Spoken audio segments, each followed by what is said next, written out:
todo. Sí. ¿Necesitas ayuda? Parece que lo tienes todo.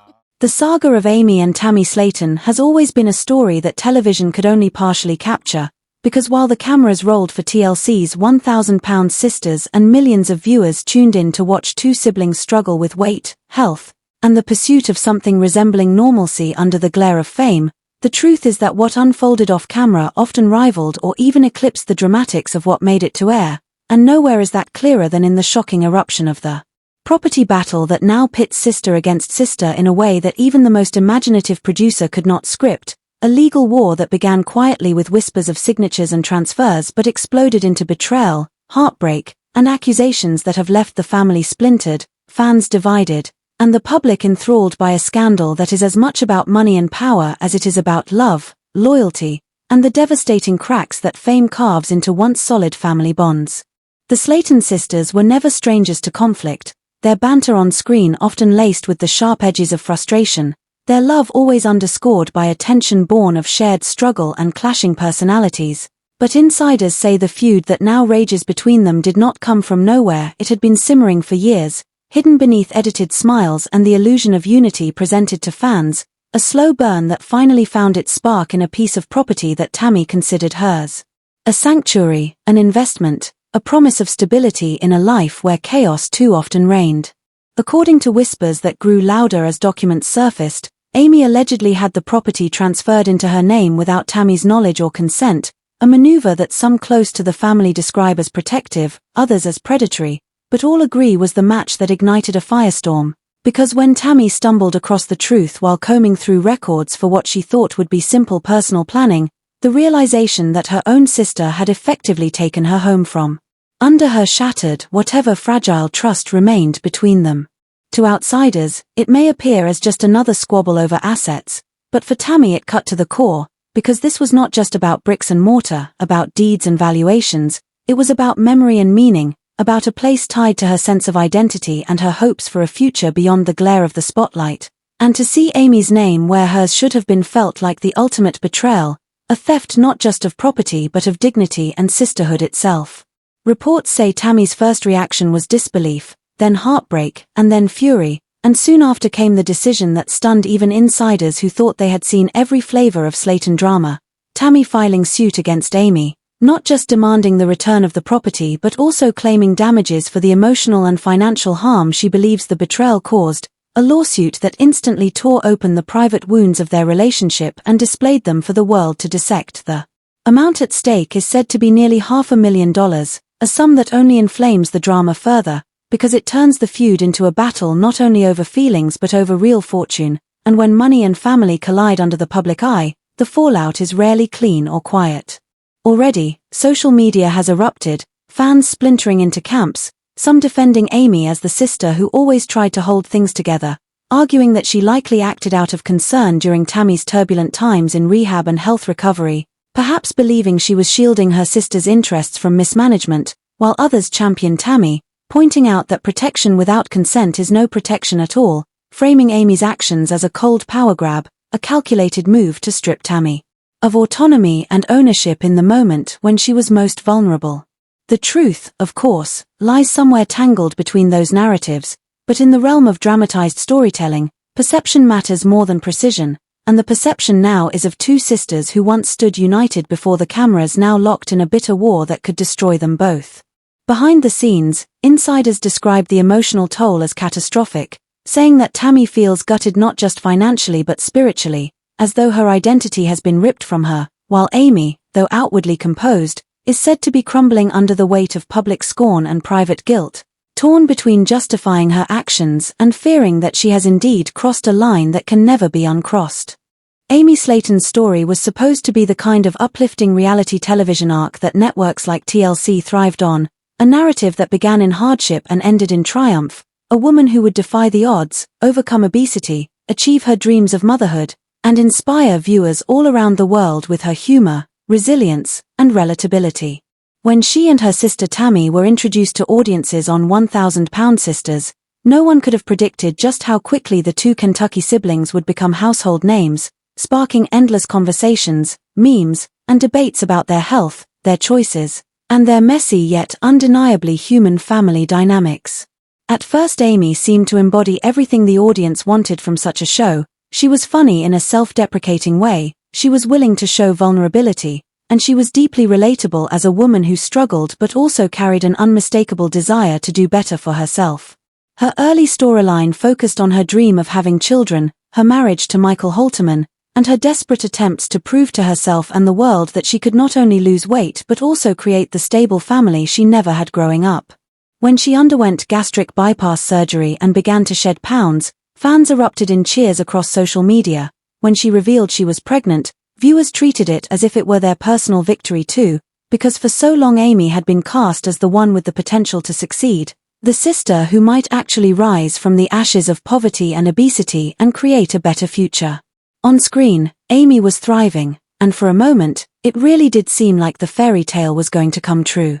But as so many reality stars before her have discovered, what the cameras capture is rarely the full story, and what looks like triumph on screen often conceals darker struggles off camera.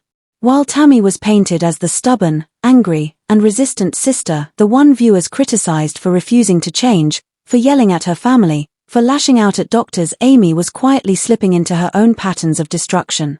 Insiders whispered about fights with Michael that turned increasingly bitter, about stress-induced meltdowns, and about choices that hinted at a woman unraveling under the weight of fame, pressure, and personal demons. Fans who once adored her began to notice a change. The goofy, bright, self-deprecating woman who made them laugh now appeared tired, irritable, and erratic. Her once sparkling eyes seemed dulled, her laughter forced, her patience frayed, and her appearance often reflected stress rather than joy. Online forums became hubs of speculation. Some fans insisted Amy was simply overwhelmed with motherhood and the pressures of being on television, while others argued that something more sinister was going on. Her marriage to Michael, once portrayed as stable and supportive, now seemed riddled with cracks.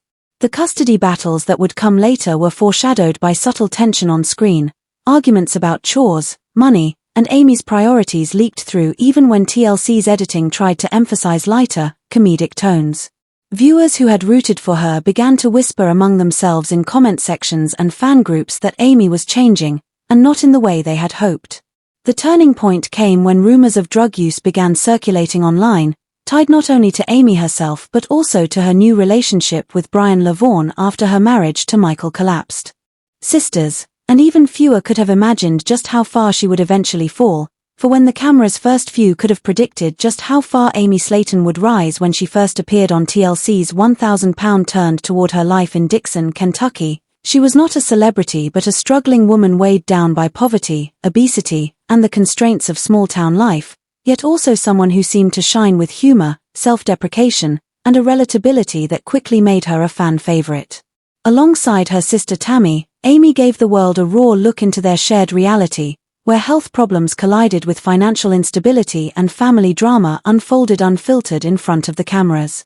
To audiences across the world, Amy was the brighter light of the two sisters, the one who seemed capable of change, who cracked jokes when things grew too heavy, who made fans believe that transformation was not only possible but inevitable, and when she underwent gastric bypass surgery, losing weight in front of millions of viewers, the applause was deafening. For a brief moment, she seemed to embody what the show had promised from the very beginning, hope. And when her pregnancy was announced, it felt to fans like the ultimate victory, a sign that all the pain, all the surgeries, all the sacrifices had paid off, because Amy had not only saved her own life but created new life. Yet what cameras capture and what life truly is are rarely the same, and as the months turned into years, as seasons stretched and storylines repeated, the cracks began to show. Behind Amy's goofy personality and quick wit were stress fractures widening under the relentless weight of expectation, marriage struggles, and the peculiar distortions of fame. Where Tammy's stubbornness often drew public ire, Amy was expected to be the reliable one, the success story, the redemption arc of the Slayton family. She was meant to be the sister who made it, but quietly, off-camera, Amy was slipping. Insiders whispered about fights with her then-husband Michael, about meltdowns that producers worked tirelessly to keep out of episodes, about late arrivals to filming and erratic behavior. The same audience that had once adored her began to notice subtle shifts, the tiredness behind her eyes, the forced quality of her laughter, the antagonism in her interactions with family members that had once been light-hearted banter. Fan forums buzzed with speculation, online discussions growing louder with each season as more people asked the same question: what happened to Amy? The answer, as it unfolded, was that the transformation arc sold to viewers was incomplete, for the surgery, the weight loss, and the babies did not erase the deeper struggles that could not be cured by a diet plan or cheered away by an adoring audience. Amy's marriage to Michael, which had been shaky even before cameras arrived, cracked under the strain of constant exposure. Arguments that once took place behind closed doors became fodder for speculation, and when the divorce papers came, the fallout was public. The custody battle over their children became one of the darkest chapters in Amy's story, with accusations flying in both directions, Michael claiming Amy was unstable and unfit to provide proper care, Amy accusing him of being controlling, unsupportive, and emotionally damaging. For fans who had celebrated her pregnancies as triumphs, the bitter fight for her children's well-being was disillusioning, and gossip spread like wildfire that Amy's private life was not only unraveling but doing so in ways that TLC could no longer control with editing. Both accused each other of failures. Michael claimed Amy was unstable, unreliable, and unfit to care for their children, while Amy accused Michael of being controlling, unsupportive, and emotionally damaging. The custody battle that followed was one of the darkest chapters of Amy's life. For critics already convinced she was spiraling, it was more ammunition, and for fans who had once defended her, it was the final straw. Around the same time, her involvement with Brian Lavaughn only made things worse. Rather than finding stability in a new relationship, Amy seemed to dive deeper into chaos. Rumors of drugs and partying swirled around them, and social media exploded with alleged sightings and damning speculation. The more the rumors spread, the more Amy's reputation collapsed. Fans who had once cheered her motherhood now accused her of neglecting her children. Supportive comments on her social media posts were replaced by waves of criticism, mockery, and vitriol. Her weight gain after surgery became another focus of scorn, with many arguing she had wasted her chance at transformation by reverting to old habits. To audiences, Amy no longer